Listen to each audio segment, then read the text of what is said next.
په پد کې لوی شوی یم په پد کې مې روزګار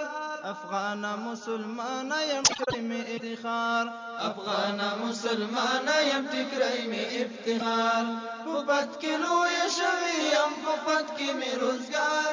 افغان مسلمان ژوند لار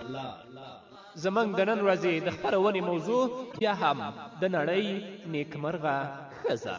ملال زرغونی دی ټکری میرا دماته ملال زرغونی دی نن ګنای زلیږي پر پرو کتار کتار افغان مسلمان یم ټکری می افتخار افغان مسلمان یم ټکری می افتخار بسم الله الرحمن الرحيم الحمد لله رب العالمين حمد الشاكرين الصلاة والسلام على سيد الأنبياء والمرسلين سيدنا ونبينا وشفيعنا ومولانا محمد وعلى آله وأصحابه أجمعين الطاهرين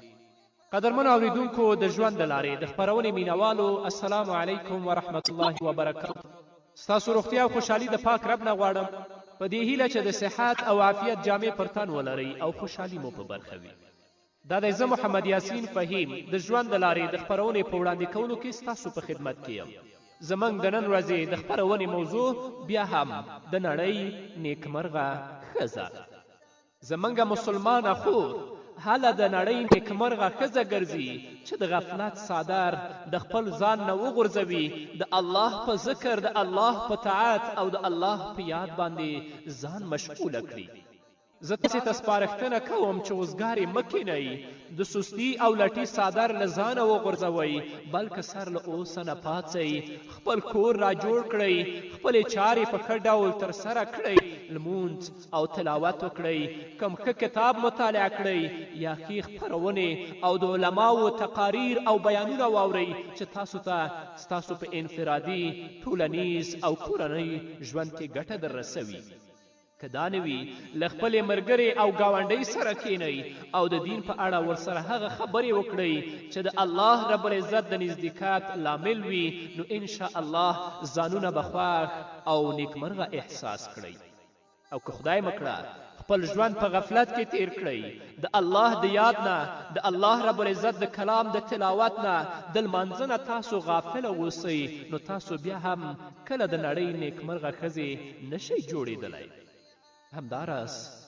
بله سپارښتنه درته دا کوم چې ځانونه له ګناهونو وساتئ ځکه ګناه د ټولو اندېښنو جړله ده او په ځانګړي ډول له هغو ګناهونو نه ځانونه وساتئ چې د ښځو ډیره برخه پکې ښکېلوي لکه په سترګه نورو ته کتل له کوره بهر خپل ډول او سینګار ښکاره کول له نامحرمو او پردیو سره په یوازیتوب کې ناسته او ولاړه کول په خپلو منځو کې لعنتونه ویل یو بل ته پیغورونه او شکنځلې کول غیبت کول د خاوند نافرمانی کول د خاوند ښېګړو ته په سپکه سترګه کتل او داسې نور ګناهونه چې اکثر ښځې په داسې ګناهونو کې ښکېل دي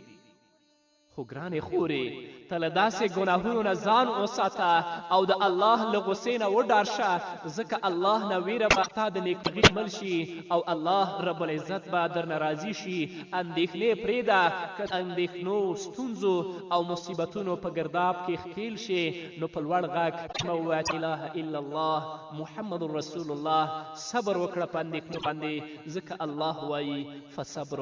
جمیل صبر ښه شی دی نو که غواړې نیکمرغه د الله اوامرو ته منقاده شه د محمد رسول الله صلی الله علیه وسلم ارشادات او ویناوې په خلاصو غوږونو واوره ځان د ګناهونو ته تا د نړۍ نیکمرغه ښځه وګرځوي تا ته به جنت درکړي او مه کړه نه اخلاقو ته متوجې نه خپلو حقوقو ته متوجې نه خپلې جامې خپلو او کړنو ته نو ته به نیکمرغه ښځه نه بلکې په نړۍ کې بد ځای الله دې موږ وساتي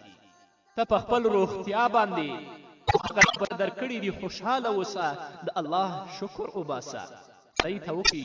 نو روغتونونه له ناروغانو ډک دي چې هغوی کې څوک د یوې او څوک د زړه پر ناروغي اخته دي همداراز بل لور ته هم ډک دي چې له دنیوي خوند نه بې برخې پاتې دي که په نړۍ کې معذور خلک د معذورتیا ښکار دي چې په خپلو استوګنځایونو کې ګرځېدلی او راګرځېدی نشي